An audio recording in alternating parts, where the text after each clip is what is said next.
So hello everyone, I hope कि आप सब बहुत अच्छे होंगे और आपने पिछले चैप्टर्स को देख लिया होगा, समझ लिया होगा और उसमें कोई डाउट नहीं रहा होगा। आज हम अपना चैप्टर 5 को स्टार्ट करने वाले हैं जो हमारे चैप्टर 5 का नाम है central problems of N economics की एक सेंट्रल केंद्रीय कि प्रॉब्लम क्या है आखिर हमारी इकोनॉमिक में और हमें उसको किस तरीके से सॉल्व करना है। बट हमें सबसे पहले करना क्या होगा, प्रॉब्लम्स का पता करना होगा, तभी तो हम सॉल्यूशन तक पहुंचेंगे। तो इसीलिए ये बहुत इंपॉर्टेंट है कि हम सबसे पहले अपनी प्रॉब्लम्स को डिटरमाइन करें जो हमारे सेंटर में है या कहे सेंट्रल में है, केंद्रीय इकोनॉमिक कह सकते हैं ना। सेंट्रल इकोनॉमिक में जो प्रॉब्लम्स है उसको हमें सॉल्व करना है। चैप्टर को स्टार्ट करने से पहले मैं आपको बता देती हूँ, आपको जो भी इंपॉर्टेंट क्वेश्चन आंसर्स असाइनमेंट वगैरह किसी भी तरीके की अगर आपको इन्फॉर्मेशन चाहिए, अगर आपको नोट्स चाहिए, इंपॉर्टेंट क्वेश्चंस चाहिए, तो आप इजीली हमारी वेबसाइट से ले सकते हैं, जिसका लिंक हम डिस्क्रिप्शन में दे देंगे।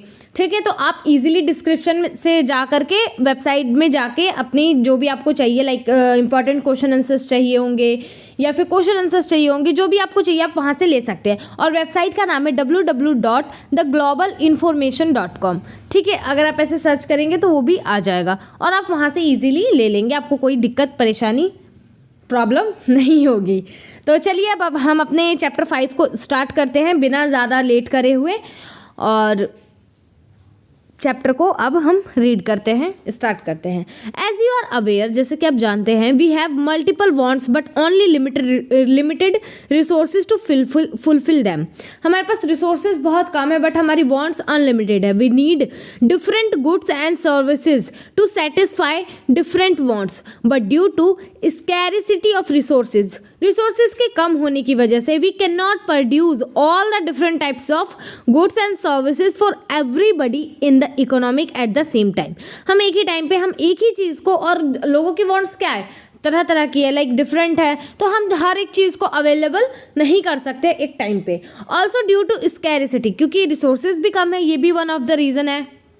We can not afford to waste the resources, हम ये भी नहीं अफोर्ड, हमारे पास क्योंकि रिसोर्सेज ही लिमिटेड है तो हम ये भी अफोर्ड नहीं कर सकते हैं कि हम अपनी रिसोर्सेज को वेस्ट करें, है ना।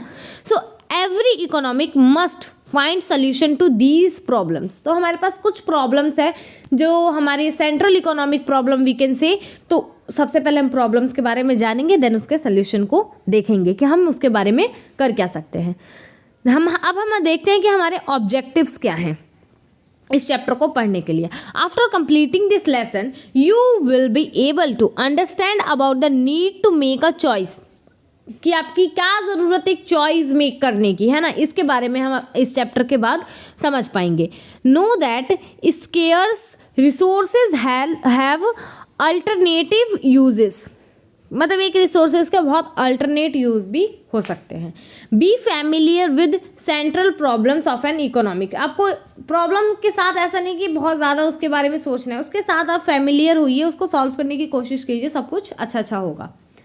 Now the next one, understand resources allocation in different types of economic. जो हमारी रिसोर्सेज के एलोकेशंस है उसको जानने की ज़रूरत है डिफरेंट टाइप्स ऑफ इकोनॉमिक में। Explain relationship between growth of economic and growth of resources, कि अगर इकोनॉमिक की ग्रोथ होती है तो उसका मतलब क्या है और रिसोर्सेज की ग्रोथ होती है तो उसका मतलब क्या है, इसके बीच में हम डिफ्रेंशिएट करके इसके बारे में समझेंगे। तो होप कि आपको चैप्टर के बारे में एक ब्रीफ नॉलेज मिल गई होगी। अब हम क्या करेंगे, अपने चैप्टर को स्टार्ट करेंगे। तो चलिए अब हम इसको आगे पढ़ते हैं। सो द फर्स्ट टॉपिक जो हमारा है इस चैप्टर का है वो है स्कैरिसिटी एंड चॉइस। ठीक है, तो इसको अब हम रीड करते हैं और समझने की कोशिश करते हैं। Suppose you want to buy a shirt, ठीक है, आपको एक शर्ट खरीदनी है, अ बुक या फिर एक बुक खरीदनी है, and a gift for your friend, या फिर कोई एक गिफ्ट खरीदना है अपने फ्रेंड के लिए। You also want to watch a movie in a cinema hall, आपका मन है कि आप एक मूवी भी देखें सिनेमा हॉल में। These are a number of wants which are to be satisfied, आप ये सारी अपनी वांट्स को सेटिस्फाई करना चाहते हैं, but you have only 110 rupees with you, आपके पास सिर्फ 110 रुपये हैं।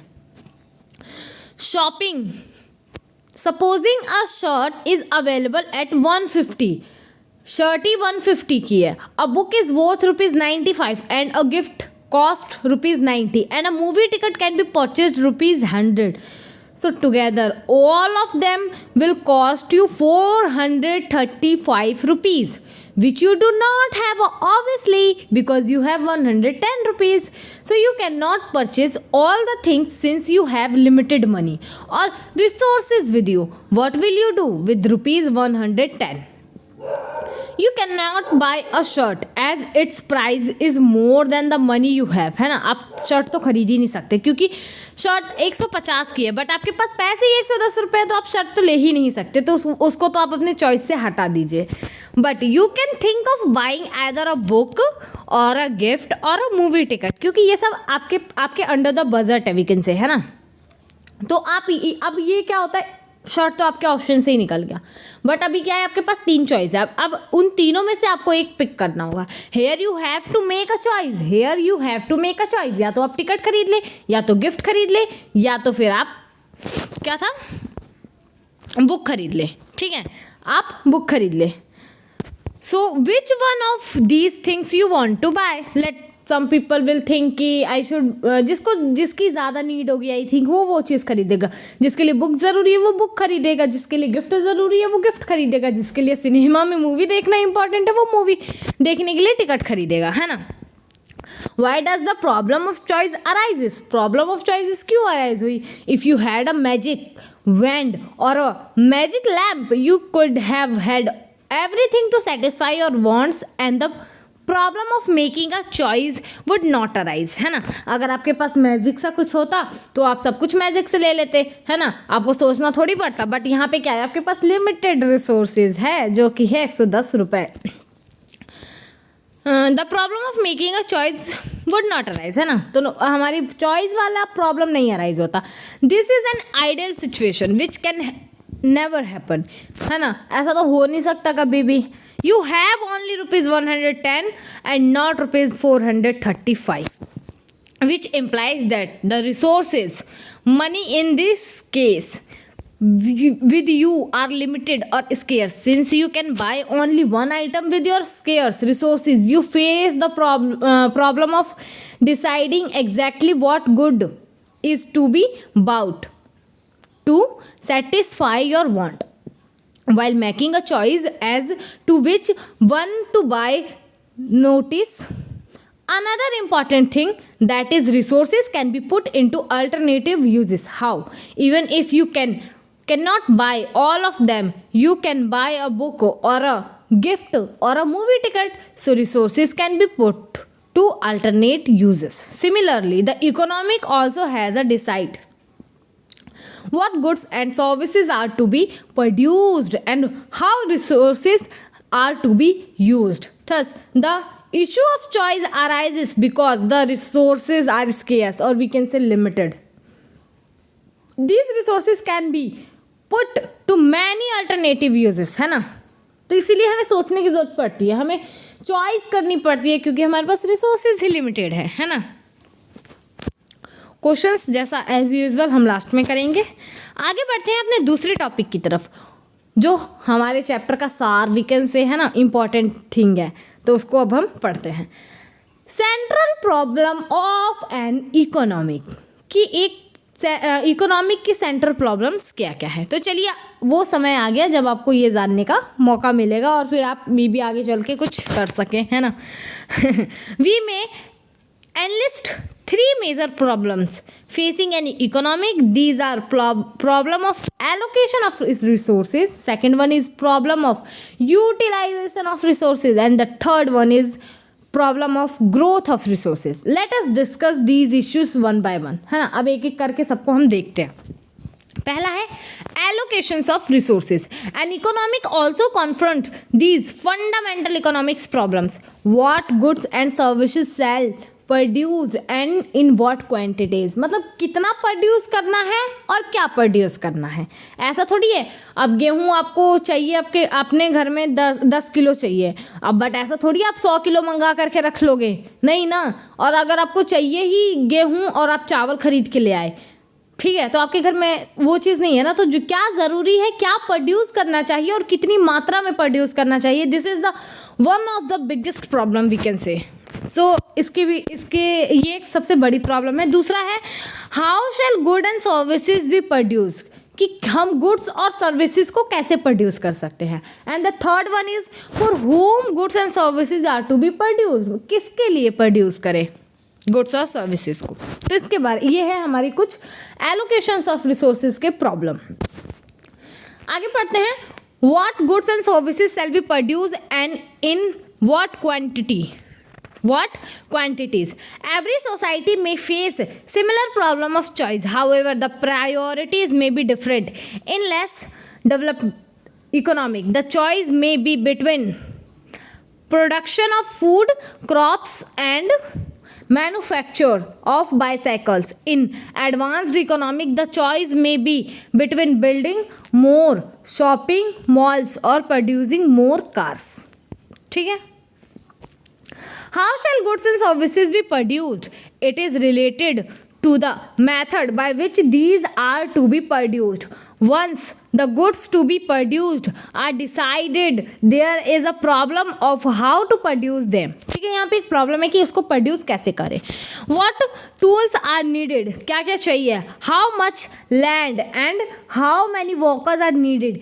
These are many different ways of making things. For example, clothes can be produced by employing more laborers and less machines, or more machines and less laborers, है ना। या तो आप मशीन को ज़्यादा रख लो या आप लेबर को ज़्यादा रख लो, दोनों में से कोई एक चूज तो करना ही पड़ेगा ना। If goods and services are produced by employing more of labor and less of capital, it is known as labor intensive method. बहुत इंपॉर्टेंट है, हाँ, इसको अंडरलाइन करना। लेबर इंटेंसिव मेथड भी कहते हैं ना of production. If goods and services are produced by employing more of capital like machinery etcetera, it is called capital intensive method of production. तो इसको हम कहते हैं capital intensive method of production. For whom goods and services, for whom goods and services are to be produced, who is to enjoy and get the benefit of the goods and services produced. It is not possible to satisfy everyone's wants due to scarcity. So it must be decided to whose wants are to be satisfied. Should the economic produce more of food crops or more of computers? Whose need are to be addressed? The poorest people or the richer we can say na, richer people.